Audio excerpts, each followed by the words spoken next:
sebagai sound engineer itu seperti apa sih, kok kayaknya menarik sekali gitu. Itu ini nanti didengar misalnya Andre Stinke melihat ini nggak apa-apa ya? Oh, nggak apa-apa. Kan nanti dua orang yang bantu ya, Andre Taulani Ya, dan aku punya utang budi itu sama dua orang itu. Erwin Prasetya ya? Erwin Prasetya sama Mas Andre Taulani. Perlakuan khusus alat apa bro? Recording ya? Selain gitar, bass, drum, vokal sama keyboard tadi? Piano. Oh, yang analog ya? Tapi bukan keyboard, yang piano ya. Oh, yang analog kan? Klasik. Grand piano gitu kan? Grand piano.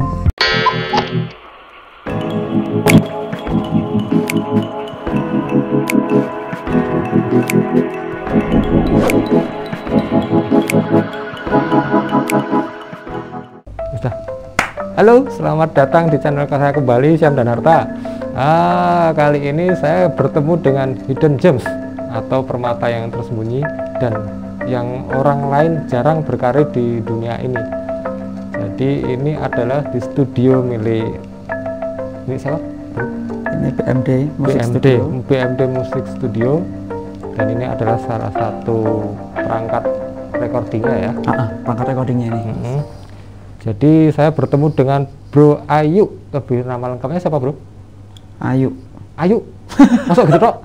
Nama lengkapnya Bayu siapa? Arseta. Bayu Arseta lah. Jadi beliau ini adalah sound engineer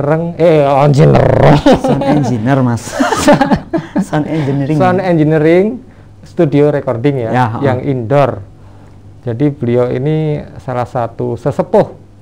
Ya nggak sesepuh, saya masih muda mas. Wah, sesepuh. Dia adalah skill worker dan saya diberi kesempatan untuk ngobrol dengan beliau. Oke bro. Oke, gimana Mas Sam? Oke, ini boleh ngobrol ya? Boleh. Oh, nggak apa-apa nih. Nggak Apa? ganggu recordingnya nih. Wow, baru santai gitu. Oke bro, ini mungkin ini jarang yang tahu, bukan ya jarang yang tahu ya. Karena profesi seperti ini itu ternyata penting sekali. Iya kan ya? Ya, banyak yang remehkan. Ternyata recordingnya cuma asal record gitu aja. Ya, enggak ya? banyak. Tapi sebelum ke arah situ akan lebih baik sejarahnya bro. Saya itu Ayu atau Bayu lebih ya? Ayu aja ya. Ayu aja. Seperti biasa ya kan, sampai teman-teman manggil kan Ayu kan gitu. Orkedol aja ya. Orang-orang lama Ayu pasti tahu gitu. Jadi beliau ini adalah mantan pemain band ya? Dulu ya. Ya. Mantan nah pemain itu band. sejarahnya sebelum jadi engineering studio recording. Dulu apa bro? Awalnya dulu tahun 2000-an saya main band di Jogja. Oh ya? 2000-an, 99 sampai 2001 ya. Masih main sama teman-teman SMA, bikin band, main festival kemana-mana. Nah, waktu itu megang apa itu? Alat musik apa? Waktu itu aku main drum. Main drum? Main drum. Jadi kita, band itu ada berempat. Dan berempat, terus setelah ikut-ikut festival, mulailah pengen masuk rekaman. Oh, waktu itu pengen bikin album gitu ya? Bikin album atau berapa lagu, single atau apa waktu itu, nggak jelas, pokoknya pengen punya karya waktu itu. Pengen punya karya, pengen terkenal? Dua-duanya ya? Pasti, waktu muda pasti pengen terkenal, itu udah umum, pasti. Pengen famous tuh udah umum. Terus waktu itu kita coba untuk rekaman di Bridge. Studio Bridge. Studio Bridge itu zaman dulu itu di daerah Wonocatur ya.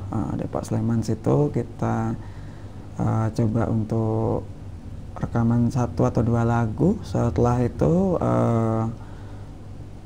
aku berpikir nih, kok gimana sih orang sebagai sound engineer itu seperti apa sih, kok kayaknya menarik sekali gitu. Oh, jadi udah ada kesadaran waktu itu interest ya? Setelah rekaman itu interest, karena juga kebetulan yang punya studio juga masih teman-teman juga. Dan dia yang sebagai sound engineer, termasuk sound engineer tua juga, Mas Keno namanya. Mas Keno ya? Mas Keno itu yang basically saya tahu tentang dunia rekaman itu dari Mas Keno. Tentang gimana tracking, gimana miking itu dari Mas Keno awalnya. Dan beliau mau ngajarin ya? Beliau mau mengajari. Waktu itu memang karena beliau butuh pekerja waktu itu. Dan saya juga ditawarin, dan aku juga ditawarin karena aku nggak ada basic. Aku bilang terus terang, aku ada basic itu, nah nggak apa, nanti aku ajarin gitu. Awalnya dari situ awalnya. Setelah merambah dari situ, kebetulan itu masih main band ya? Itu masih main band, sambil main band, kerja di situ. Ikut bantu-bantu Mas Keno untuk rekaman. Walaupun pada waktu itu cuman job deskku cuman untuk tracking. Boleh dijelaskan tracking itu? Tracking itu pengambilan data. Pengambilan data untuk saat recording, pengambilan data itu kita rekam, data masuk. Nah, data itu untuk diedit di mixing mastering, gitu. Tapi ini bicara tracking dulu ya. Iya, tracking itu pengambilan data ya. Iya, pengambilan data. Kemudian tadi sampai mana tadi? Setelah sampai ngeband sambil ngeband. Tapi belum sampai tahap mixing mastering. Saya belum bisa waktu itu. Nah, saya belum bisa. Cuma kayak copy paste gitu ya? Iya. Masih cuman lihat templates atau masih belajar belum yang expert lah. Setelah itu saya dapat undangan ke Jakarta. Itu dalam tempo tahun 2001. Ya? 2001 akhir ya, itu dapat. Yang undang siapa tuh, Bro? Kebetulan dulu klien di mana di tempat Mas Keno itu, di Bridge itu ada yang temannya Mas Erwin Prastia. Erwin Prastia itu basisnya Dewa ya? Dewa 19. Oh iya. Yang lama. Yang lama sebelum ini. Almarhum ya? Almarhum baru tahun kemarin ini kan. Nah, setelah itu dari si Sofyan namanya Sofyan. Yang menawarkan saya untuk ke Jakarta.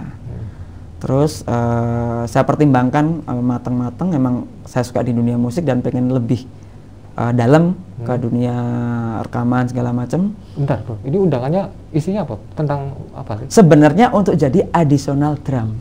Untuk band yang dia produksi. Untuk yang band dia produksi. Dia mempunyai satu band yang dia produksi. Kliennya si Erwin itu dia nggak punya drummer. Nah, dia mengundang saya untuk jadi additionalnya, untuk ngisi albumnya waktu itu isi undangannya untuk menjadi additional drummer. Drummer, bukan pemain tetap, hanya untuk ngisi waktu rekaman. Karena menurut si Aira ini aku ada punya tahu basic untuk recording gitu.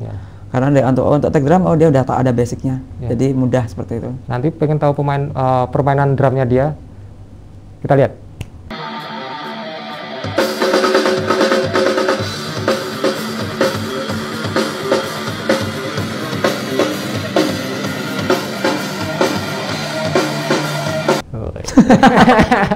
Oke, sudah. Terus lagi gimana, Bro?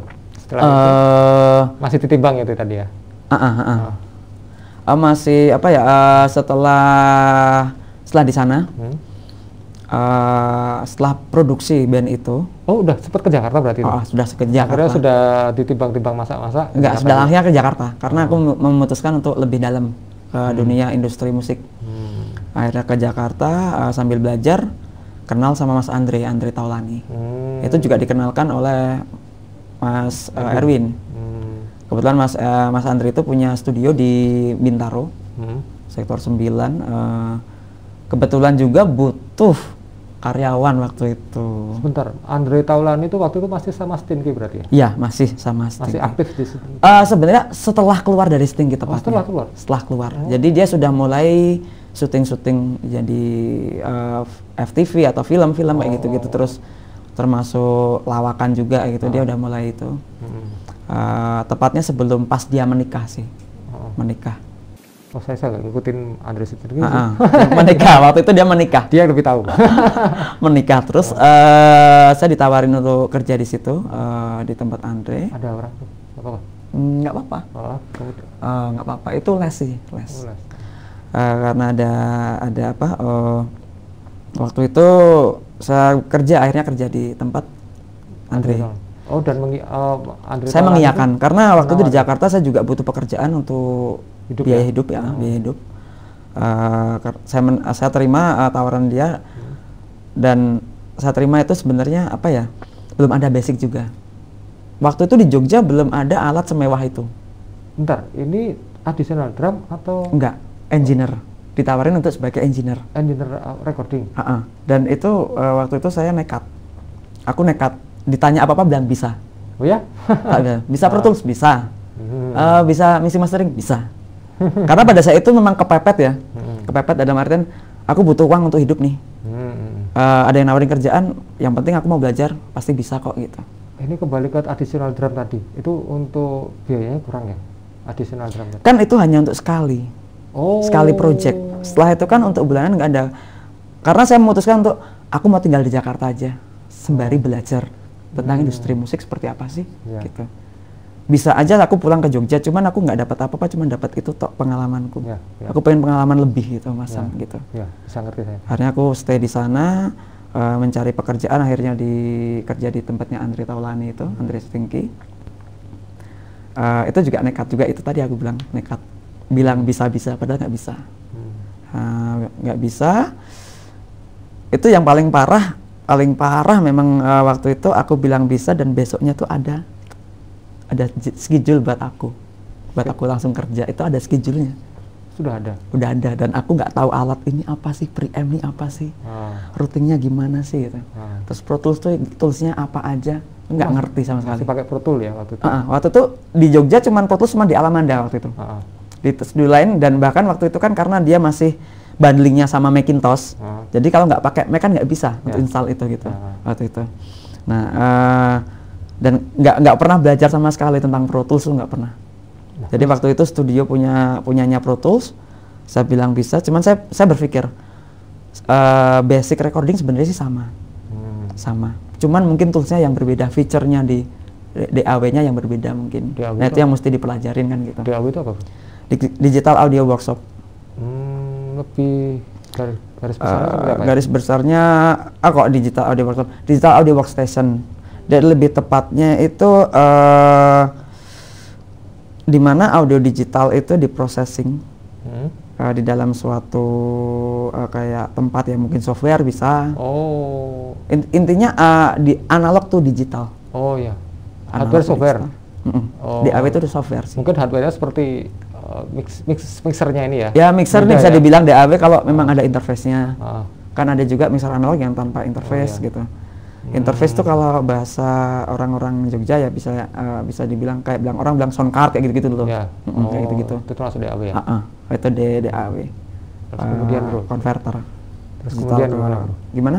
Setelah DAW itu, itu kok bisa, akhirnya kok bisa, zaman dulu itu di Google masih jarang loh. Ya. Itu yang ngajarin siapa? Nah itu karena aku pernah punya basic di tempat Mas Keno itu. Kayak dia ngajarin, cuman simple. Dasarnya itu simple sebenarnya untuk routing. Aku jadi waktu itu dikasih tahu, yang penting kamu tahu routingnya, jalurnya dulu. Kalau udah tahu jalurnya pasti kamu bisa. Itu dari dulu Mas Keno selalu bilang gitu. Jalur apa nih? Ya misalnya kabel. Kabel kemana, ini masuk input mana, output mana. Ya sebenarnya kan cuman waktu itu yang aku pikir cuman untuk routing, pokoknya output keluar tuh jadi input pasti ke output. Bolak-balik aja, output pasti keluarnya ke input, masuk ke input masuk ke output kan gitu. Aku rutin satu-satu. Dari snackable ini, channel ini inputnya masuk ke sini, terus outputnya kemana nih? Langsung ke interface ini. Berarti ini channel 1. Aku catetin dulu. Semua preamp aku catetin dulu. Baru buka Pro Tools-nya. Nyari dulu. Tombol input outputnya mana ya? Untuk ini interface-nya. Milih interface-nya. Di sini. Tapi sebelumnya pernah megang Pro Tools ya? Belum. Sama sekali belum. Itu ngeraba. Jadi ibarat ini apa nih? Ini gitu. Ngeraba. Bener-bener ngeraba. Karena juga aku kan pernah malah pakai Cool Edit loh di Jogja tuh Cool Edit. Cool Edit Pro itu ya? Cool Edit Pro 2. Nah waktu itu belajarnya juga karena Mas Keno juga kadang nggak pernah stay juga di tempat dan sempat ngajarin aku. Jadi aku belajar Cool Edit itu dari help. Tiap software kan ada helpnya, ada manual booknya dari situ. Itu pun pasti semua aku berpikir semua software pasti ada. Dan di Pro Tools kebetulan ada? Semua software pasti ada. Ada ya, pasti ada. Help itu pasti ada dan itu bisa belajar dari situ untuk starting up-nya. Nah ini buat teman-teman yang mungkin punya ide nekat juga seperti beliau ini. Buka di kolom tadi itu Pro Tools itu adalah softwarenya. Software DAW ya. Itu di kolom panel help dibuka saja, cetik, itu bisa belajar di situ selain Google ya. Selain Google ya. Google. Daripada buka Google yang nggak pasti, kadang ada berbeda kesesatan dari tiap postingan pasti ada kesesatan lah pasti. Karena bahasanya berbeda-beda dan itu bikin bingung biasanya. Tapi kalau kita buka help itu kan pasti dari si softwarenya sendiri, si DAW-nya sendiri gitu. Itu udah paten gitu. Dan kebetulan dari help itu sangat menolong ya. Sangat menolong karena di situ juga banyak shortcut juga untuk shortcut apa aja sih untuk ngeluarin ini gitu. Untuk tools-toolsnya. Jadi dari situlah mulai belajar kerja cepat. kerja cepat tuh dengan shortcut. Jadi bukan pakai mouse. Dari situ langsung take awal kan waktu itu? Iya, take awal itu karena nyari Lancar? input lancar. Karena udah tahu rutinnya. Oh, channel drum ini mic 1, mic 2 ini berarti inputnya satu ini nih. Aku rutin aja. Walaupun itu waktu itu bebas. Maksudnya bebas? Dalam artian aku mau pakai preamp yang mana. Yang penting kan aku udah tahu alamatnya, Mas. Ya, udah tahu alamatnya. Jadi tinggal nyamain aja waktu itu. Itu tracking, baru tracking, belum sampai tahap mixing mastering. Waktu itu emang itu nggak sampai mixing mastering itu ya? Sehari, aku belajar sehari, semalaman, karena besoknya udah ada. Jadi aku waktu itu aku minta nginep studio untuk menyesuaikan, alasannya menyesuaikan, menyesuaikan tempat segala macam, alat-alat gitu. Padahal itu buat belajar. Dan aku buta Macintosh kan waktu itu. Macintosh itu seperti apa sih? Kan beda dengan Windows, beda sekali. Berbeda gitu ininya, OS-nya.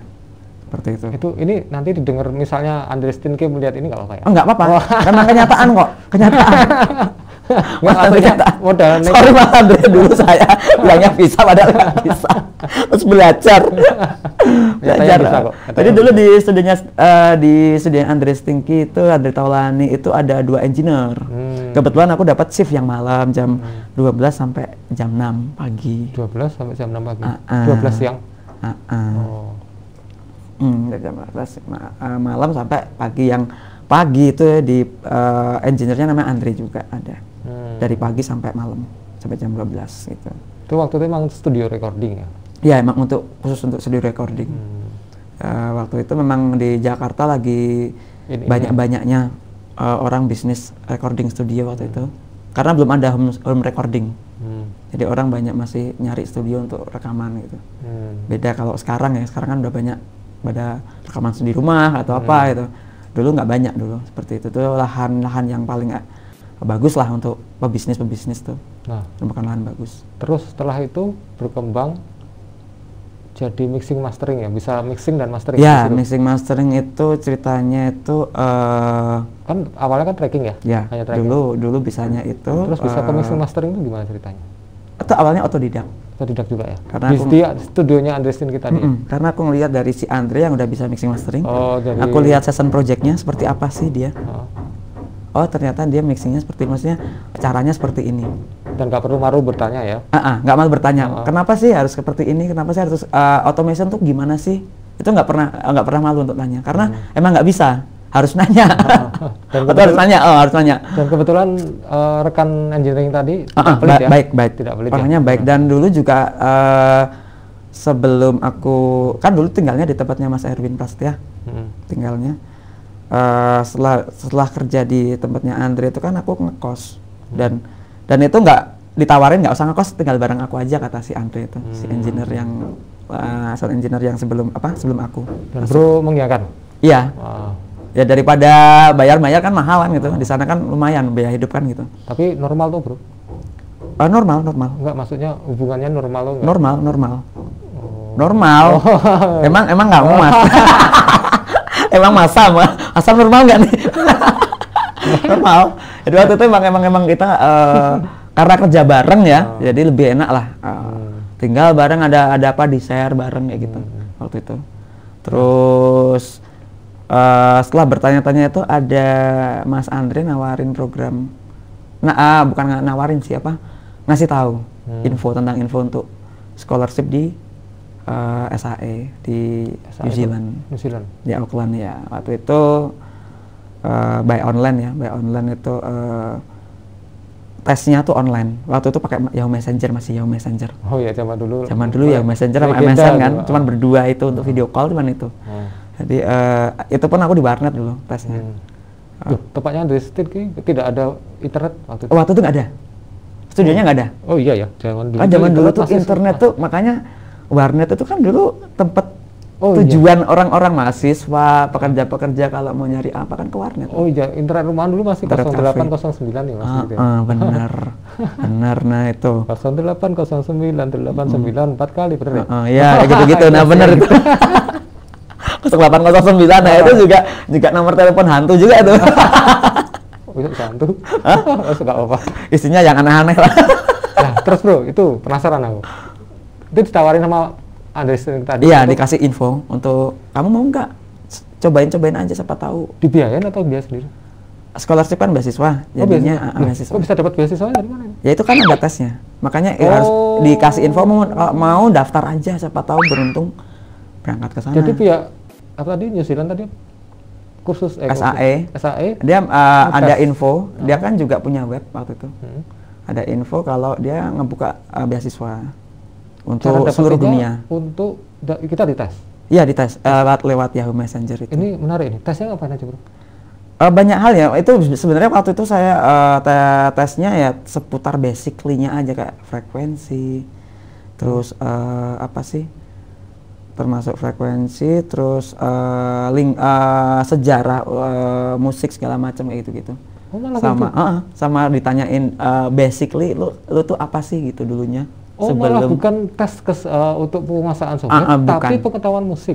Jadi seberapa interest sih kamu pengen jadi sound engineer gitu awalnya. Jadi dan seberapa tahu sih kamu gitu. Jadi memang harus pengetahuan musik aja yang dites ya? Termasuk dunia produksi sih. Termasuk yang ditanyain dunia produksi juga, maksudnya. Memang paham ya, sudah paham ya. Mungkin karena dia juga ngelebarin market ya. Pengen tahu juga marketnya di Indonesia seperti apa sih produksinya ini. Jadi dia cari benar-benar yang dekat banget dengan tempat-tempat orang-orang produksi gitu. Dan mungkin. Itu hasil tes tadi Bro keterima? Terima dari 250 tuh yang berangkat cuma 50-an. 50-an? 50-an. Ya lumayan ya.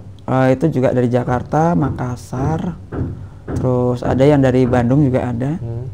Ada 50 itu berangkat. 50 itu seluruh dunia. Tapi nggak di New Zealand semua. Jadi itu kan sebenarnya dibagi. Ada yang dapat di Australia, ada yang dapat di Oxford. Bro di? Aku di Auckland. Di Auckland waktu itu. Kok nggak di Oxford? Nah, karena di waktu itu memang sebenarnya dapatnya kan masing-masing. Dapatnya masing-masing, udah ditunjuk masing-masing. Oh, nggak bisa milih ya? Nah, kenapa bestsellerku di Oxford? Karena dulu di sana belum ada legalitasnya. Ujiannya masih ngikut di Oxford gitu. Jadi dari sana itunya. Walaupun tesnya di New Zealand tapi legalitasnya dari Oxford gitu. Nah, terus itu keterima berangkat. Biayanya? Biaya sendiri. Waktu itu dibantu sama Mas Andre. Sama Mas jadi Erwin untuk berangkatnya aja. Udah sebelumnya ngomong dulu. Ya, karena sebenarnya juga mungkin punya pengen nanti dia balik bisa gedein studioku mungkin gitu. Bisa lebih ini maksimal. Jadi dua orang yang bantu ya, Andre Taulani. Ya, aku punya utang budi tuh sama dua orang itu. Erwin Prasetya ya. Erwin Prasetya sama Mas Andre Taulani. Aku tuh punya utang dua orang itu utang budi banget. Jadi waktu almarhum Mas Erwin meninggal pun aku nggak bisa datang kan. Itu ya rasanya sedih, maksudnya. Aku tuh utang budi sama dia kok sampai dia meninggal nggak bisa ketemu karena COVID kan. Kalau nggak COVID aku mungkin berangkat waktu itu. Karena emang aku ada yang orang yang menurut aku bisa ngasih jalan ke aku. Sekarang aku jadi kayak gini karena mereka gitu. Gitu karena dua orang itu. Dan Bro ngomong, Mas Andre, Mas Erwin, saya keterima. Sebenarnya waktu itu aku nggak mau berangkat, dipaksa sih. Ya. Karena aku tahu biaya sendiri kan untuk berangkatnya. Berangkatnya untuk akomodasi sendiri dan tapi aku kebetulan dibantu gitu ya. Benar dibantu dia. Udah kamu berangkat aja, nanti gampang gitu. Dua orang itu ya. Dua orang itu terus yang ngurusin semuanya. Ke mana? Auckland ya? Ke Auckland. Terus berangkat tuh kan tahun 2002 akhir, 2003 awal lah. Pulang 2005 akhir waktu itu. 2006 awal lah. Ya akhir awal itu. Itu emang emang aku pengen tak cepetin karena aku juga mikir gitu. Biayanya dari di sana juga kalau kelamaan di sana juga biayanya tinggi sekali kan. Nah, itu biaya hidupnya gimana, Bro? Sambil kerja. Kerja apa di situ? Di restoran Cina. Nah, cuci piring ya? Cuci piring, iya. Ya itu pekerjaan umum kalau misalnya cuci piring bener. Keluar dan itu cuman sehari maksimal 4 jam. Bolehnya cuma 4 jam. Kenapa gitu ya? Karena maksudnya mahasiswa. Oh, maksudnya mahasiswa. Iya. Jatuhnya part timer. Nggak boleh di atas 4 jam karena kalau di atas 4 jam yang kena nanti kampusnya yang kena ini. Oh, gitu. Kena penalti ya. Kampusnya. Dia kampus mana dia? Kampusnya yang kena penalti. Itu cuci piring aja bisa hidup ya? Bisa. Kalau di sini bisa hidup nggak sih? Nah, itu perbedaannya sih. Perbedaannya. Karena gini loh. Di sana itu nggak tahu ya, lebih menghargai sih terhadap suatu pekerjaan. Istilahnya di sana semakin kasar kerjaannya semakin mahal. Malah gitu ya? Semakin mahal gajinya. Kayak misal bukan mahal mungkin ya, layak ya? Lebih layak. Layak ya. Dan lebih tinggi juga sebenarnya. Masa sih? Iya. Orang yang ngambil di truk sampah itu gajinya lebih gede daripada orang-orang yang di kantoran loh. Karena berisiko tinggi. Oh iya, yang resiko ya. Orang yang bekerja dengan risiko tinggi akan lebih tinggi juga gajinya. Kalau di sana seperti itu. Tapi kita nggak bahas itu bro, nanti malah melenceng kemana-mana. Iya. Nah, itu berapa tahun bro? Itu dari awal mulai masuk, itu langsung aku nyari kerjaan. Karena, nah itu juga ngirit juga, makan juga ngirit sehari sekali. Sehari sekali, terus asrama udah ada. Asrama udah ada, jadi cuman untuk makan aja sehari-hari. Jadi disediain sama itu ya? Oh ya, ada disediain flat untuk mahasiswanya. Asrama? Terus studio untuk ini apa? Studio, ya itu di kampus, nggak difasilitasi. What? Nggak difasilitasi, cuman ada di kampus. Jadi kita kalau mau belajar ya mesti ke kampus, karena aku nggak punya. Oh nggak, maksudnya kita datang asrama, kemudian belajarnya difasilitasi alatnya, nanti prakteknya ada ya? Prakteknya ada. Kalau kita ke kampus ada. Apalagi bro? Terus fasilitasnya pokoknya? Sebenarnya kalau fasilitas sih cuman sekedar untuk tempat tinggal sih. Asrama ya? Asrama, lebih tepatnya, karena kalau untuk belajar segala macam kita memang harus ke kampus, dan itu wajar. Maksudnya kita pas kuliah gitu. Dan itu beasiswanya total free dari awal sampai akhir? Ya. Oh, dan ya. Itu ada expirednya, maksimal 3,5 tahun. Harus diperbarui? Maksimal. Kalau lebih dari 3,5 tahun harus bayar selebihnya. Oh. Begitu. Penalti. Ada penalti. Ya, kalau misalnya nggak lulus. Ya. Itu ada kayak maksudnya gitu. Oh, saya kira sertifikatnya ada apa? Harus diperbarui. Iya. Itu maksudnya harus lulus maksimal 3,5 tahun. Iya, harus lulus sama 3,5 tahun. Di atas itu dia harus bayar ininya. Lalu lulusnya berapa tahun? 3,5 tahun pas. Pas 3,1,5. Itu ada nilainya juga. Ada nilainya juga tuh. Ada. Sertifikat atau ijazah? Ada sertifikat. Sertifikat. Ya? Tapi di luar lebih berharga sertifikat daripada. Iya, karena nah itu ya. Di luar sebenarnya berbeda sekali dengan di Indonesia. Seperti untuk kita mencari pekerjaan, kalau di Indonesia ijazah. Kalau di luar itu sertifikat, karena sertifikat itu merupakan keahlian khususnya. Skill worker. Skillnya worker ya. Dia emang dia menguasain itu gitu. Jadi orang nyari lebih ke sertifikat lagi. Oh isi ini nih ada sertifikat ini, udah pasti dia mahir di bidang itu gitu. Kalau di sini kan formal ya, beda, memang berbeda sih. Berbeda. Di sini formal sih. Ya sih, untuk kita ini mungkin banyak tersinggung juga tempat kita tuh. Nggak apa-apa, tapi memang bisa membukakan sih. Enggak, maksudnya saya ngomong ini nanti banyak yang kesinggung. Tempat kita tuh lebih nggak menghargai skill worker memang. Oh, tapi memang iya. Iya. Memang iya kan? Memang iya. Nggak, itu banyak yang kesinggung terus. Nggak apa-apa. Jadi gini, nggak apa-apa Mas Ham. Justru itu membuka mata mereka semua juga. Jadi sebenarnya, misalnya nih contoh. Saya kan lingkungan saya kan skill worker semua. Iya benar.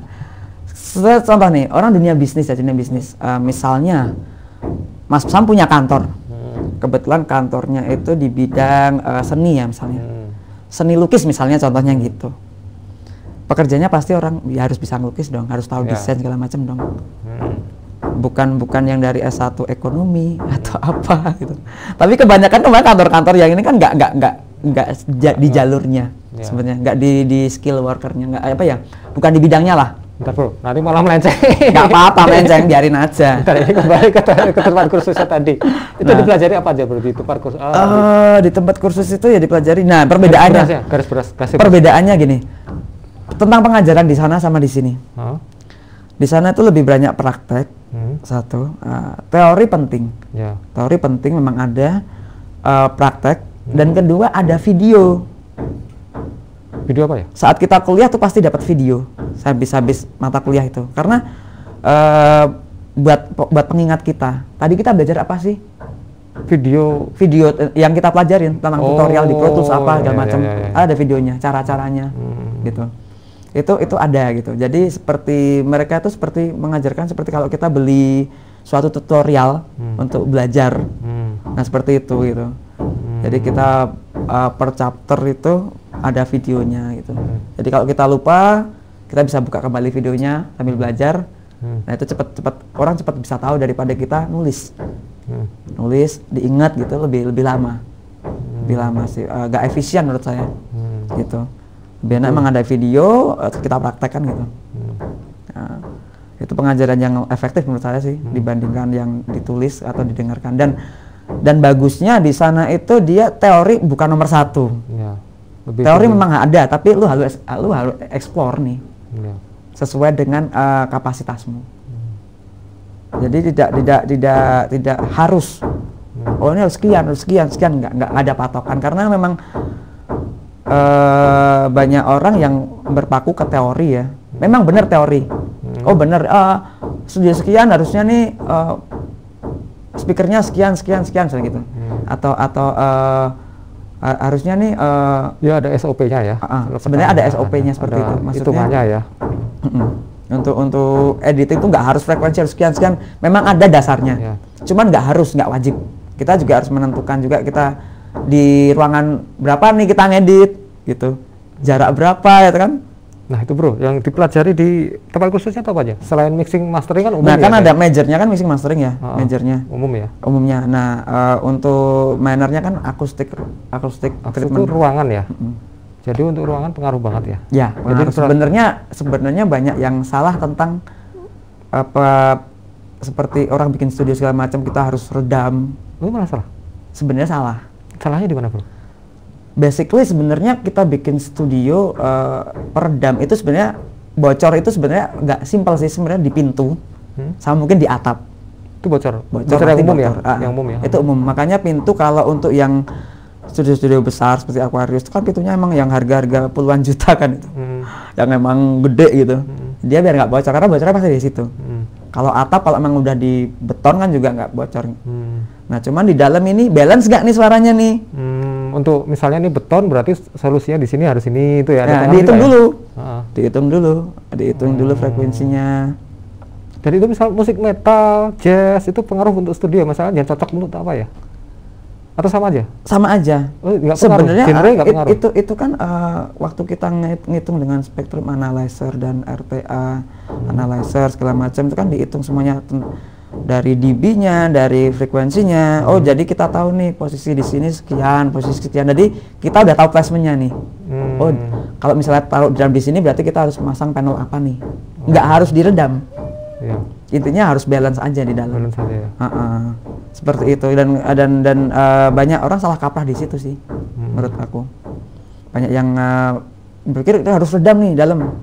Tempelin semuanya sampai kedap gitu. Sebentar, ini debatable nggak? Ini pendapatnya debatable nggak? Iya, debatable. Ya, karena orang belum emang sebenarnya orang berpikir biar nggak ganggu tetangga kanan kiri biasanya diredam Tuhan. Cuma sebenarnya pada fungsinya sebenarnya kita harus di dalam tuh denger enak balance. Ya. Intinya nggak harus ngeredam gitu. Intinya balance ya. Balance, bukan ngeredam. Ruangan itu harus balance. Termasuk untuk studio editing pun ya karena beda. Studio editing dan studio untuk di dalam kayak untuk studio latihan atau apa itu juga balance, harus balance juga. Intinya balance sih. Makanya kalau menurut aku sih kenapa kalau studio di luar itu kenapa orang cuman masang panel-panel aja gitu. Ya dia udah balance untuk itu ya ngapain harus pakai karpet yang gede-gede gitu. Ya. Tapi ya, untuk lebih baiknya ngeredam dan balance itu better ya. Ya redam sih enggak. Oh enggak. Balancing aja. Jadi kita juga butuh pantulan juga. Kita butuh pantulan, kita juga butuh pemecah. Jadi tetangga gimana nanti? Tetangga gimana? Redam itu kan sebenarnya dari pintu. Oh pintu. Kalau kita pintunya aman, nggak bakal keluar. Kan pintu gitu. Ya? Pintunya aman nggak bakal keluar, gitu. Sama atap biasanya kan gitu. Kalau udah dicor ya nggak mungkin keluar lah. Nggak mungkin keluar. Cuman kan kalau cor-coran pasti dia mantul-mantul kan. Nah makanya itu dihitung terus dikasih panel-panel. Dimana harus penempatan difusor, penempatan bass trap kayak gitu. Dan itu nggak harus semuanya gini kan gitu. Tapi tetap harus kayu ya? Enggak sebaiknya. Ya? Kayu apa bro? Parket ya. Kayu sih bebas aja sih. Kayu bebas, semua kayu?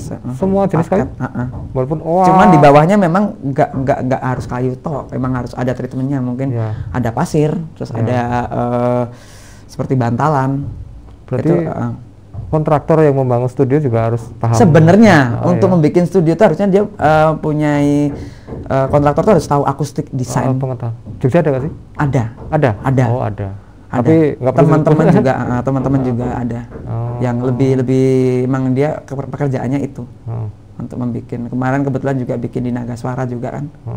Bikin studio yang baru di Nagaswara kan dari Jogja juga. Teman-teman juga gitu. Dan bro tak mengenal mereka ya? Kenal dekat. Dan menurut bro mereka layak ya? Layak ya. Karena memang basically memang dia kerjaannya emang itu dari dulu.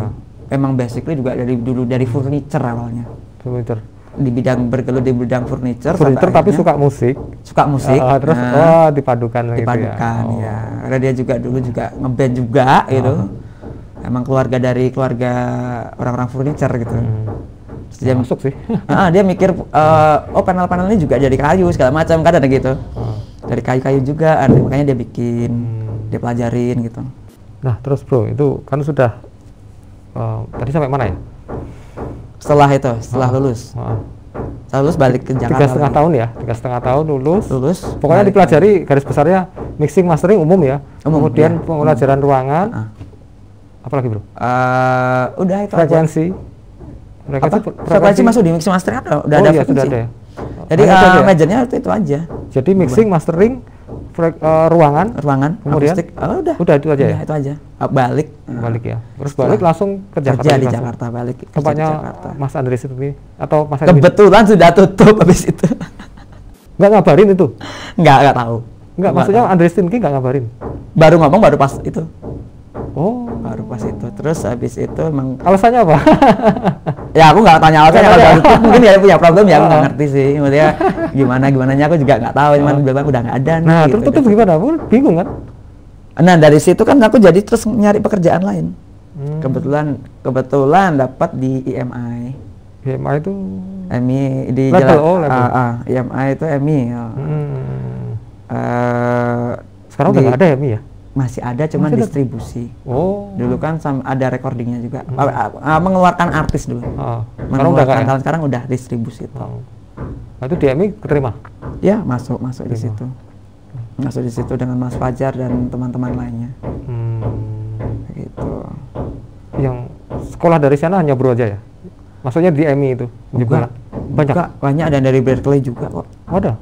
Berarti memang kalau perusahaan-perusahaan besar major label itu kan memang dia butuh yang pasti, yang bersertifikasi juga. Sertifikasi berarti mereka menghargai ya? Iya, menghargai. Dan dia juga tahu gitu, nggak sembarang nyarinya gitu. Nggak sembarang orang. Kayak studio, ambil aja studio Sony, terus studio EMI tadi, itu memang pekerjaannya memang sertifikasi semua ya? Iya, nggak juga. Nggak juga. Malah nggak? Ada yang nggak. Jadi ada memang dia basically memang di luar itu memang udah jagonya. Contoh ya? Misalnya kayak apa? Indra Q. Iya. Dia nggak sekolah, tapi dia expert sekali. Saya salut kok. Bahkan untuk frekuensi dia tepat sekali, selalu tepat.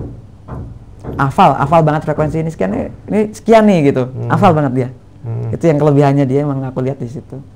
Otodidak ya? Otodidak ya? Iya, kan otodidak. Iya. Kalau otodidak sampai benar-benar bisa. Nah, makanya sebenarnya buat aku sih untuk kayak gini sebenarnya kalau bisa belajar sendiri. Cuman sertifikasi itu kan hanya untuk waktu kita mau masuk ke suatu institusi sebenarnya. Tapi kalau kita mau bikin lahan sendiri, bisnis sendiri juga nggak perlu sertifikasi juga karena kita bikin sendiri kan gitu. Nggak perlu sertifikasi, nggak apa-apa. Kalau kita memang bikin usaha sendiri. Seperti Mas Indra kan bikin sendiri. Bikin sendiri ya. Bikin tapi sendiri. Memang dia born to be musician and engineering. Nah iya. Ya? Emang bagus, expert. Bagus emang. Udah pernah ketemu ya berarti? Udah pernah ketemu sama beliau itu? Dulu sering main ke Palu Studio. Palu Studio namanya. Masih ada tempatnya sekarang masih ada. Masih ada ya. Dulu kan di mana ya? Dulu tuh di dekat dulu namanya studionya Studio Big Guns dulu jadi Palu itu. Dulu itu Big Guns Palu, terus pindah lagi ke yang dekat Rawa Buaya apa itu di sana lagi. Ada 2 kali pindah. Dengan studio yang baru. Nah, terus masih sering main. Setelah dari EMI itu berapa tahun berarti EMI? Itu dari 2006 sampai tahun 2009. Terus habis 2009? Iya. 2006 sampai 2009. Oh iya. 2006 sampai 2009. Terus pindah lagi di Aquarius itu dari 2000. Oh, seperti Aquarius juga. 11 sampai cuma 2 tahun. 2 tahun. 11 sampai 2012-an. 2012-an akhir ya, 2 tahunan lah. 2 tahunan. Setelah itu? Setelah dari Aquarius itu? Nah, setelah dari Aquarius itu kan aku freelance, maksudnya ngambil job-job kanan kiri. Masih di Jakarta? Karena emang sebenarnya waktu itu salary itu lebih banyak justru dari luar. Job-job gitu ya? Luar ya. Aku mikir juga capek kan, waktu 22 jam standby itu kan capek. Ya memang. Mendingan di luar bisa ini. Dan waktu itu bertahan sampai 2013 terus pulang ke Jogja karena ibu sakit. Gak ada yang nemenin karena kakak juga kerja di Jakarta kan. Gak ada yang nemenin, saya pulang. Pulang di sini. Terus berjalannya waktu kerja di selatan juga. Selatan tuh maksudnya? Ada studio rekaman di daerah selatan. Selatan, Jogja Selatan. Itu memang butuhin engineer dan aku masuk di situ. Sebelum akhirnya terus pindah ke studio ini dan akhirnya juga kenal orang-orang Jogja yang baru-baru kan beda. Circle-nya udah beda dari yang waktu aku di Jogja sama yang kemarin sekarang ini kan udah baru-baru nih. Eranya beda, udah beda kan juga perlu adaptasi juga gitu. Adaptasi perlu mengenal orang-orangnya juga gitu. Oh iya, ini aku lupa tanya, Bro. Ini kembali ke yang awal tadi di Auckland tadi. Itu yang dipelajari analog atau digital? Dua-duanya. Oh, analog masih diajari. Jadi kan gini, kan sekarang kan eranya digital. Nah, digital itu kan sebenarnya gini, Mas Sam. Ini yang emang harus lebih dipatenin ya. Kita pakai Pro Tools. Terus kita pakai preamp segala macam. Itu makanya namanya interface itu kan digital. Analog tuh digital. ADA. Analog tuh digital tuh analog. DA converter dan AD converter. Nah, itu kan istilahnya gini. Kalau memang pengen digital banget, ya nggak usah rekaman. Pakai MIDI. Ya, MIDI ya. Itu yang namanya digital. Digital music production tuh itu. Tapi kalau selama kita masih pakai gitar kayak macam itu kan semi ada analognya. Jadi memang berbeda sih, walaupun sekarang udah canggih-canggih, tapi tetap source-nya berbeda. Iya memang. Berbeda. Yang analog sama yang digital tuh udah kelihatan. Bersihnya kelihatan, apanya kelihatan. Memang tebel-tebelnya kelihatan. Tapi kalau pita recording sempat diajarin enggak ya? Studer, ya sempat diajarin. Studer namanya. Sempat diajarin ya? Sempat diajarin. Jadi cara motongnya. Sempat diajarin. Untung waktu itu era masih ngajarin pita. Kalau sekarang itu emang karena gini. Itu basic termasuk basic untuk harus tahu. Sekarang masih diajarin? Untuk era sekarang masih diajarin? Era sekarang udah nggak dipakai. Udah nggak dipakai. Jadi untungnya Bro masih ngajarin itu. Ya, dan tapi kalau di luar masih dipakai untuk mastering. Oh gitu? Iya, untuk mastering. Misalnya kita remastering albumnya Beatles, nggak mungkin kan? Oh iya. Kan masih pita. Ya. Sedangkan sekarang kok jadi bagus ya Beatles ya, soundnya modern gini-gini. Tetap remastering kan itu. Tetap remastering, remixing juga pasti. Masih diajarin ya. Jadi gitu. Bro ini termasuk salah satu yang bisa menguasai tadi Studer namanya. Pita recording itu ya. Studer. Apa? Bisa berarti misal kalau ada recording dengan itu bisa ya? Tapi kan pitanya kan mahal sekali. Nah, itu perbedaannya nih. Zaman dulu orang mau recording itu mahal banget harganya. Karena kan masih pita-pita itu mahal. Nah, band-band sekarang sama dulu dibedain gitu ya. Kalau zaman dulu mainnya harus bagus banget. Nah, karena ya. One take one shoot. Show must go on ya. Show must go on. Nggak boleh motong. Ya, karena kalau motong pun kan ganti pita, beli pita lagi mahal lagi kan gitu. Jadi di press untuk kamu harus bisa perfect gitu. Kalau sekarang salah. Wah, sekarang masih mending salah gini. Wes gak apa-apa, nyantai, ntar edit aja gitu. Karena gitu. Udah mutusin. Nggak apa-apa, ntar diedit aja. Maksud ini nyindir nih. Enggak, emang sekarang kan udah bukan tabu lagi ya, orang udah kayak gitu. Salah dikit tuh udah dimin, udahlah nggak apa-apa, ntar di ini aja, ditune aja, nggak apa-apa. Udah gitu, karena memang eranya sekarang kan emang simple ya, praktis ya. nggak seperti karena kita dulu nggak ada medianya mungkin ya, kurang medianya. Sekarang kan udah macam-macam, jadi mereka berpikir praktis aja gitu mungkin lebih bahasanya lebih tepatnya diakal atau dipoles gitu ya. Iya, dipoles ya. Jadi misalnya falas do re mi gitu dipoles ya. Dipoles dari nggak falas ya gitu. Seperti itu kan masuk dalam bagian editing ya. Editing. Nah, itu juga itu udah tahu. Anak sekarang kalau dulu jangan tahu. Nggak ada yang tahu kan kayak gitu. Hanya orang-orang tertentu lah. Karena apa? Karena memang disembunyikan. Yang tahu itu juga nggak ngomong karena kualitas kita jadi jelek, musikalitasnya. Soulnya mungkin ya? Iya, termasuk sih semuanya. Dari mulai gampangin kayak gitu kan berarti dia nggak bisa bermain bagus juga pastinya. Saya percaya bro ini karena dia ketemu dengan orang yang baru direkord, itu pasti dia ngalamin banyak orang. Lihat banyak orang berkurang ya? Kualitasnya berkurang ya? Musikalitasnya berkurang sekali. Untuk anak-anak sekarang memang apa ya? Karena udah tahu itu sih. Ini bukan menghina ya, memang. Bukan menghina, tapi memang karena mereka udah tahu, jadi gampang mas tadi potong aja gitu. Ya udah kan. Mereka ngomong sendiri. Dia ngomong sendiri, mereka ngomong sendiri kadang. Kadang ngomong sendiri, maksudnya nggak apa-apa mas, itu fals sedikit, ntar ditun aja gitu. Mereka sadar udah tahu ada bisa gitu apa? Iya, karena mereka udah punya pengetahuan itu kan gitu. Dari mungkin kan media banyak ya, dari YouTube, dari apa mereka tahu itu. Mereka tahu itu. Dan itu sebenarnya merasa tertantang gitu ya waktu recording. Nah, iya, berbedaannya ya kalau musik zaman dulu gimana caranya aku bisa main perfect nih. Karena kalau enggak nih bakal susah nih gini. Ngerepotin yang lain juga kan gitu-gitu dulu. Nah, kalau sekarang kan udah enggak mikir seperti itu. Karena sekarang udah zaman-zaman era digital ini udah praktis sekali sih. Dan aku juga nggak menyalahkan mereka gitu karena memang dituntut seperti dituntut cepat juga kan mereka, dituntut cepat gitu, produksi cepat. Tapi kalau untuk kualitas kalau full MIDI, full apa itu memang beda sih sama yang analog, sama analognya beda sekali gitu. Yang udah analog semi analog digital aja udah beda dengan analog yang benar-benar analog, itu beda. Tebelnya beda berasa, terus noise-nya juga beda. Noise-nya beda. Ketebalannya yang jelas sih. Nah, ini untuk sejarah bro dan awalnya sudah teman-teman sudah tahu. Ini kembali ke tips. Apa? Tipsnya bro. Misal anak band datang ke bro, seret. Ambil contoh, karena ambil contoh 4 orang dulu ya, drummer, vokalis, gitaris, basis, keyboardis, apa lagi? Misalnya apa ya kayak misalnya ada saxophone atau apa gitu ya. Itu dan lain-lain ya, yang umum aja ya. Umum gitaris, basis, vokalis, drummer, keyboardis. Umum ya, 5 ya. Kalau misal gitaris yang datang, direct, tipsnya apa yang datang pertama harus mereka lakukan untuk recording? Untuk recording tipsnya khususnya untuk seperti gitar atau bass ya. Misalnya datengin bro gitu. Mau recording gitu kan. Tipsnya cuma simple sih sebenarnya. Ganti senar, setting neck-nya. Ya. Jadi banyakan kejadian itu dia nggak setting neck, nggak ganti senar. Jadi itu penting sih untuk recording, penting.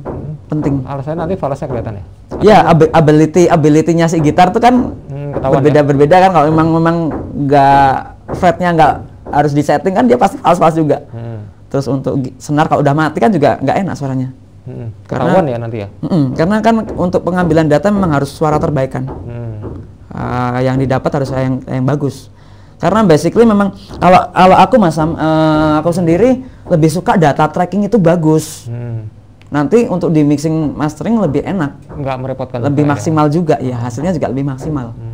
Itu untuk gitaris ya? Hanya itu ya? Setting fret sama senar baru ya? Dan main yang bagus. Main dan bagus?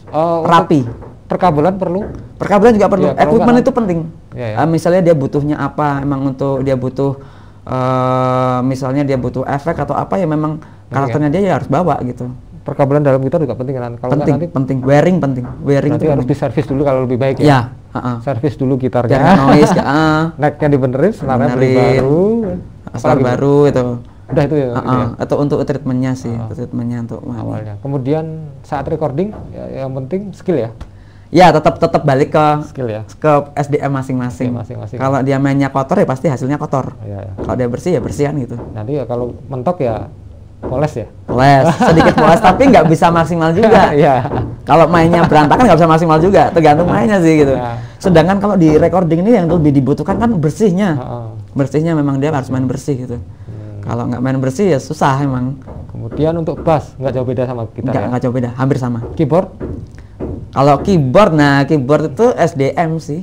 Jadi sama equipmentnya, dia butuh apa. Tapi untuk sekarang ini kan karena ada controller, jadi enak. Iya, kan kebanyakan keyboard digital ya. Jadi lewat misalnya VSTI gitu, virtual instrument itu udah macam-macam suaranya. Yang paling nggak repot di keyboard ya? Iya, itu nggak repot. Kemudian tergantung mainnya. Ini yang mungkin menurut saya ya susah. Drum susah ya. Nah, drum itu yang sebenarnya basic untuk orang rekaman itu di drum sih. Ya. Tempo ya. Ya, makanya nih saran aku untuk tips untuk drummer yang mau recording ya. Sadar diri aja dulu. Maksudnya sadar diri gimana? Kalau skillnya masih segitu ya mainnya segitu aja dulu. Oh ya. Kamu punya band misalnya belum bisa main metal bedal tuh. Jangan dipaksa. Kalau memang belum bisa ya udah, yang biasa-biasa dulu, step by step lah. Step by step. Karena nanti di recording akan pusing itu. Ya mungkin kalau dia latihan live nggak kelihatan. Nggak kelihatan. Waktu recording kan detail. Tempo. Yang paling ketahuan drummer ya memang ya. Iya. Nah, dari power, belang-belang, tune-nya belang-belang kan kelihatan. Tune-nya belang-belang. Power itu pukulannya ya. Pukulan touching-nya. Jadi kan tune-nya beda-beda kan kalau yang nggak stabil. Sarannya itu aja. Skill. Ya. Dengerin dulu. Kemudian equipment perlu ya. Skill perlu, equipment perlu. Kemudian apa lagi bro? Attitude juga. Attitude. Oh iya, emosi ya. Attitude. Karena sering stop. Attitude-nya juga. Maksudnya dalam artian kalau kita waktu rekaman ya serius lah gitu. Jangan bercanda. Oh banyak yang gitu? Ada yang bercanda gitu. Masih bercanda justru jadi nggak fokus. Yang emosi bro ya malahan ya. Iya, karena kan juga ada gini. Paling males itu kalau rekaman mereka pada di satu ruangan sini misalnya gitu. Terus itu agak rame. Oh iya. Mereka berisik. Ya. Itu kan mengganggu sekali sebenarnya. Kan bro fokus ya. Makanya di studio ini aku kasih SOP yang berkepentingan aja yang masuk. Kalau nggak berkepentingan nggak usah masuk. Di luar ada ruang transit soalnya memang ada ruang transit. Jadi untuk di sini memang kalau untuk recording memang ini steril. Hanya yang berkepentingan aja yang boleh masuk gitu. Itu banyak ya? Band bercanda itu banyak ya? Banyak. Apalagi band-band yang ya itu normal sih. Maksudnya kalau anak-anak ketemu bareng-bareng gitu kan dia ngobrol kan rame-rame ceritain apa itu kan. Dulu aku juga sempat kayak gitu. Iya sih. Tapi kan jadi mikir kan berarti dulu aku mengganggu juga ya kan gitu. Jadi sadar diri juga gitu. Oh mengganggu juga ya berarti aku gitu. Jadi untuk drummer tadi tipsnya skill, equipment, sama temponya, emosi ya. Emosinya perlu memang harus ya sadar diri itu juga itu termasuk. Jangan dipaksain lah. Vokalis kesehatan ya. Kesehatan, kalau vokalis kesehatan terus tapi memang kadang gini ada banyak karakter ya vokalis itu kadang ada yang harus minum dulu. Ada yang nggak mau makan rokok dulu atau apa gitu. Minum air putih atau minuman keras? Ada minuman keras, ya. Ada penyanyi-penyanyi yang harus minum dulu kemasukan alkohol baru dia jadi maksudnya pecah atau gimana. Ada yang seperti itu. Oh, disclaimer. Karena saya punya teman vokalis juga memang harus minum alkohol karena untuk kualitas suaranya itu tadi yang dibutuhkan dia. Iya. Yang dibutuhkan memang dia. Ada itu. Jadi untuk memungsikan suaranya ya. Karena ya dibutuhkan mungkin dia agak pecah atau gimana jadi pecah digituin gitu. Sesuai karakternya ya. Sesuai karakter yang minuman air dingin, air hangat, minuman keras tuh. Cuman yang emang nggak aku saranin air jeruk sih. Air jeruk ya? Pasti berlendir ya, tenggorokannya. Air jeruk nipis atau jeruk? Ya itu jeruk nipis, jeruk biasa sama aja. Anget, dingin? Anget ya? Anget ya? Dingin pun juga bisa kok. Air jeruk hangat? Air jeruk hangat tuh. Jangan deh kalau mau rekaman vokal mending jangan dulu. Jangan atau iya? Jangan. Oh malah jangan? Jangan, karena dia nanti berlendir. Aku taunya malah iya kan? Jangan. Kalau sesudahnya baru nggak apa-apa, bebas. Mau minum apa-apa bebas. Tapi sebelumnya jangan air jeruk deh, itu bikin ada lendirnya di sini. Air jeruk itu. Salah tangkap aku kira malah iya, ternyata jangan. Justru jangan. Air jeruk itu jangan. Jangan, malah yang berbau manis-manis tuh jangan kayak teh, pekat kayak gitu kan, pekat itu gula kan, manis apalagi manis itu. Itu pekat kan nggak enak nyanyi. Jadi lebih baik air putih. Air mineral atau minuman keras tadi ya. Bir ya? Kayak misalnya bir itu orang-orang yang biasanya memang membutuhkan ya kayak sugesnya juga sih kadang juga gitu. Ya. Dia lebih nyaman kalau udah minum itu terus dia pede minum. ya, Kadang pede suges ya. juga ada loh yang suges. Bukan karena kebutuhan tapi suges. Biar dia lepas mungkin grogi atau apa ya. Dia minum gitu biar nggak grogi atau apa gitu. Berarti ada juga seperti itu. Untuk vokalis siapin minum. Siapin minum. Kesehatan. Yang penting tidur juga. Tidur ya. Tidur harus cukup. Ya, tidur cukup ya. Karena kalau vokal itu kan bukan mesin ya. Ya. Dia tubuh kan. Ya, stamina lah. Stamina nggak bisa diforsir. Beda sama kita main gitar bisa dipaksain kan gitu. Kalau vokal kalau udah habis ya udah nggak bisa ngapa-ngapain kan. Iya sih. Suara udah habis udah nggak bisa ngapa-ngapain gitu. Ya, kalau pemegang alat tuh mood ya, bukan stamina mood ya. bukan stamina, mood. Kalau vokalis stamina iya. Ya. Kalau udah suaranya habis ya nggak bisa dipaksain kan. Tapi kalau gitaris mau moodnya jelek aja masih dipaksa main masih bisa. Walaupun jelek gitu, atau jelek, tapi kan masih bisa main gitu kan gitu. Kalau vokal kan udah habis, suaranya kan nggak bisa nyanyi, udah bener habis gitu. Itu ya vokal. Perbedaannya. Ya itu ya stamina. Kesehatan, nama bawa minum ya. Dibawa minum. Itu aja. Iya itu yang apa ya menurut aku sih yang sering aku jumpai ya. Kalau untuk eksternal yang nggak ya ada cuman nggak umum, saxophone nggak jauh beda ya. Nggak jauh beda. Sebenarnya kalau yang khusus di luar 5 tadi yang bro ngalamin bukan kesulitan ya. Yang harus khusus maksudnya perlakuan khusus. Alat apa bro? Recording yang selain gitar, bass, drum, vokal sama keyboard tadi. Piano. Oh, piano. Yang analog ya? Tapi bukan keyboard ya, piano ya. Oh, yang analog kan? Klasik. Grand piano gitu kan? Grand piano. Kenapa, bro? Emang penanganannya agak rumit ya. Dia kan piano itu kan senar-senar ya. Oh iya. Dan itu kan pasti miking kan, nggak mungkin direct. Nah seperti cara dia touchingnya di seperti drum ya. Seperti drum ya. Itu kan tergantung dia kan mainnya. Kalau dia tergantung touchnya. Suara itu tergantung touchnya dia. Iya, ya. Sama pedal kalau dia yang kan ada pedal itu kan bunyi dek dek dek dek gitu piano.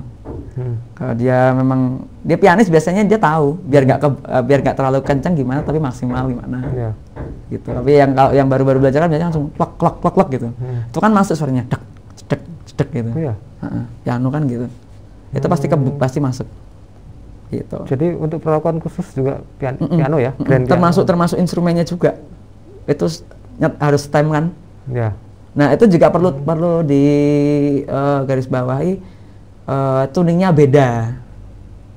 Tuningnya dengan alat-alat band tuh beda kayak gitar. Misalnya 440 kalau piano bisa 442, 44 1 gitu. Enggak paham saya itu. Tuning. Steman. Oh iya. Stemannya. Misal kalau kita pakai tuner. Iya.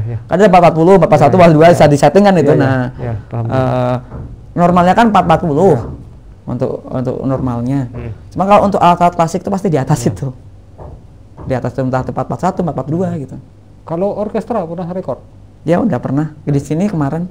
Enggak sama aja ya, enggak cuman banyak equipment-nya aja ya. Iya, sama makingnya, placement-nya. Making placement-nya. Harus benar. Enggak harus khusus ya, perlakuan khusus enggak ya? Perlakuan khusus sih mungkin di briefing dulu sih sebenarnya. Briefing ya. Harus briefing dulu, maksudnya nanti pada saat rekaman emang misalnya nih kaki ini nggak boleh gini-gini nih. Oh itu masuk ya gitu. Kadang ada mainnya nempoin pakai kaki tetok gitu. Udah itu nggak boleh itu. Karena miking full mic kan. Itu susah itu refleks pasti itu. Ya. Kadang ada yang gitu yang masuk gitu. Siapa ini gitu. Nah, kalau orkestra kan semakin banyak, memang orkestra itu pasti berasanya pasti ada yang falas 1 2 gitu pasti ada. Tapi karena semakin banyak orang semakin ketutup sebenarnya gitu. Makanya yang paling susah itu sebenarnya ensemble. Ensemble itu dengan misalnya kuartet itu dengan 4 orang gitu. Bikin bersih itu emang SDM-nya harus bener-bener karena dia sedikit kan. Orangnya sedikit.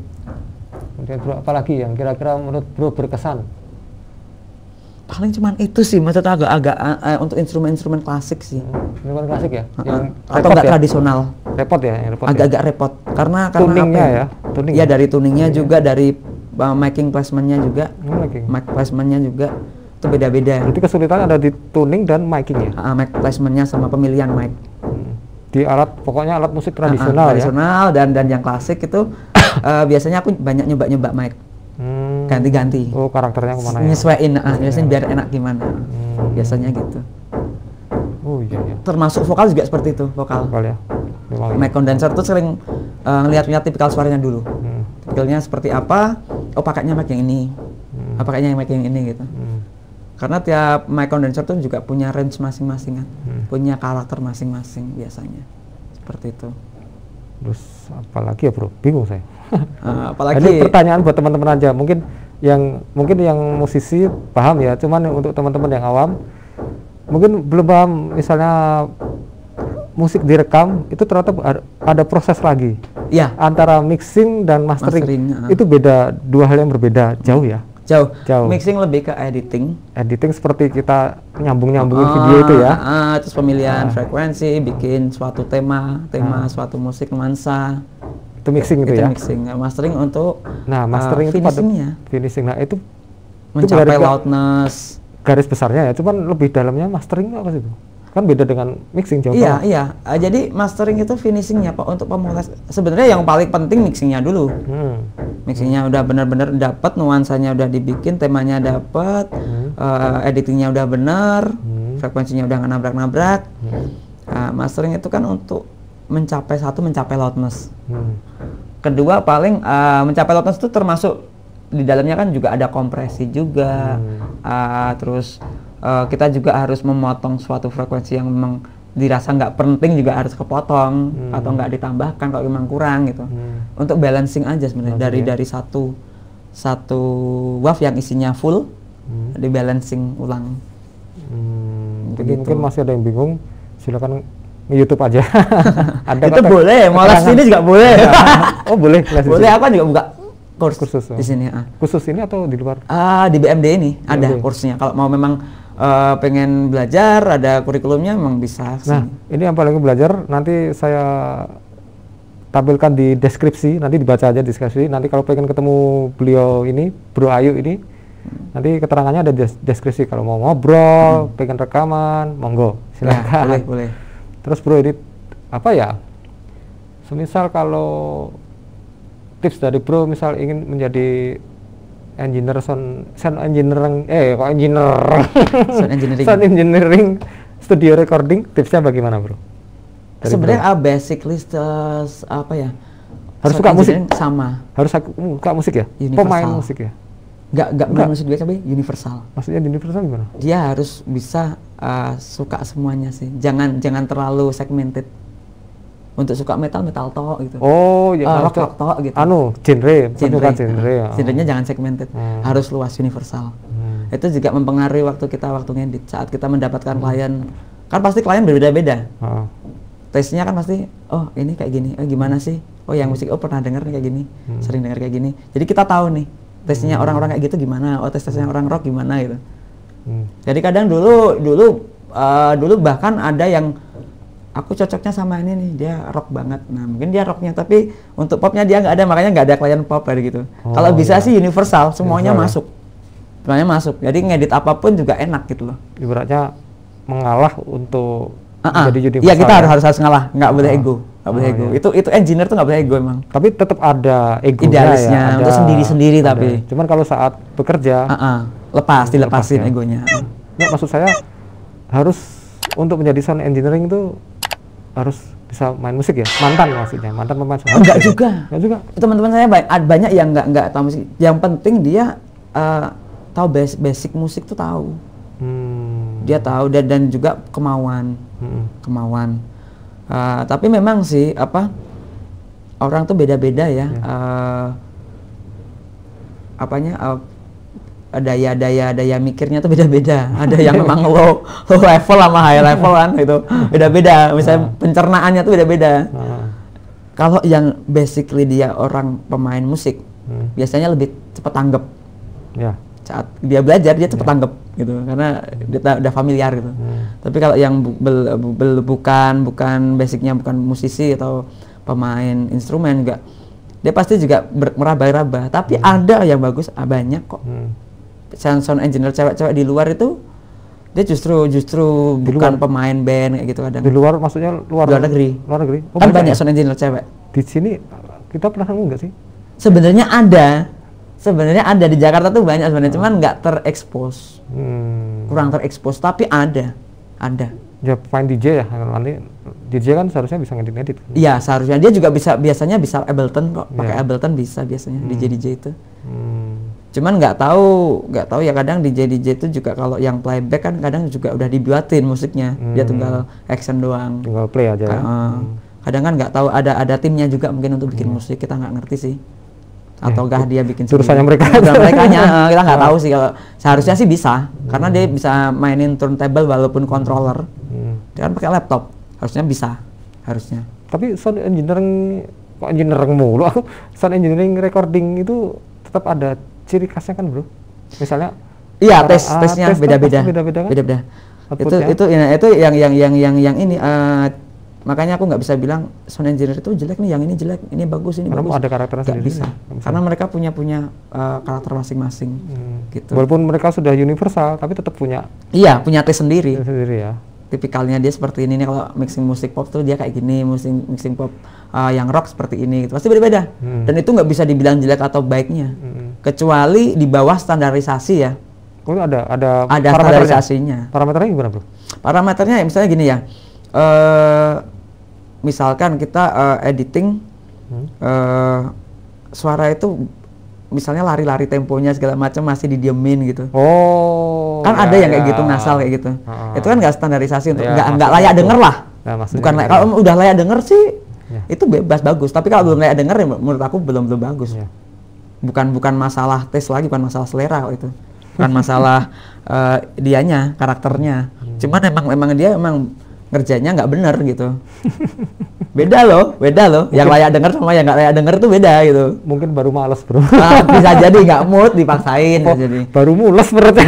Pengen ke belakang tapi nggak bisa, itu mungkin. Karena kalau udah layak denger tuh udah pasti rapi. Walaupun beda-beda karakternya tapi rapi gitu. Tapi juga ada sih yang maksudnya kadang nemuin klien yang memang dia pengen kotor juga ada loh. Maksudnya? Yang berasa live recording. Oh. Ada juga yang seperti itu, ada. Itu permintaan klien kalau klien. Tapi kan kadang orang berpandangan lain kadang. Punya banyak pandangan kan orang-orang yang di luar itu. Dia nggak tahu kalau itu yang minta bandnya, kadang wah ini gimana sih nggak dirapiin kayak gini-gini. Kita kan nggak tahu teknisnya waktu itu kan gitu. Makanya aku bilang aku nggak bisa bilang ini jelek, ini semuanya bagus. Engineer itu semuanya bagus. Walaupun itu pemula, kalau emang itu hasilnya bagus, orang masih muda aja aku salut. Aku sempat kok maksudnya punya teman masih muda banget. Mungkin sekarang umurnya 22, 23. Tapi dia expert. Dan itu aku salut. Aku nggak mandang remeh dia. Dia memang bagus gitu. Jadi batasan umur tuh nggak mempengaruhi untuk menjadi bagus. Umur tuh bukan berarti lebih tua lebih bagus itu enggak. Dan justru aku pengen ngilangin itu di Jogja ini sebenarnya masih banyak senioritas. Oh ya? Masih banyak. Termasuk itu nggak di dunia rekaman ya, banyak hal sih yang nggak perlu disebut lah. Itu hampir semuanya senioritas sih. Oh, lucu. Yang bawah harus ngikut yang atas. Yang atas tuh pengen dihargain kayak gitu. Itu banyak, nggak semua hal sih, hampir semua hal. Nggak termasuk di dunia musik, lain-lain juga ada kayak gitu. Itu emang yang harus dirubah sih. Ya, kayak gitu hukum alam bro. Hukum alam udah kayak budaya di sini. Nah itu yang susah emang ngubah itu susah. Itu tipikal orang-orang udah kebiasaan seperti itu jadi susah. Watak sih memang watak susah. Itu masih banyak di sini seperti itu. Ya kalau mau tegas ya bilang bacot itu aja. Bacot ya, bener bacot gitu aja. Emang tapi bener sih kayak gitu. Itu bang sama. Oke bro, ini terlalu lama nggak enak juga. Oke. Terima kasih. Nanti kalau pengen recording atau pengen ketemu dengan Bro Ayu ini, beliau recommended karena beliau expert. Seperti yang dikatakan dia universal tapi ya gitu deh. Nanti terima kasih Bro. Namanya harus kita akhiri. Siap. Oke. Ya, terima kasih. Semoga menginspirasi ya. Dan entah saya bingung. Pokoknya terima kasih. Semoga bisa membantu semuanya. Oke Bro ya. Oke.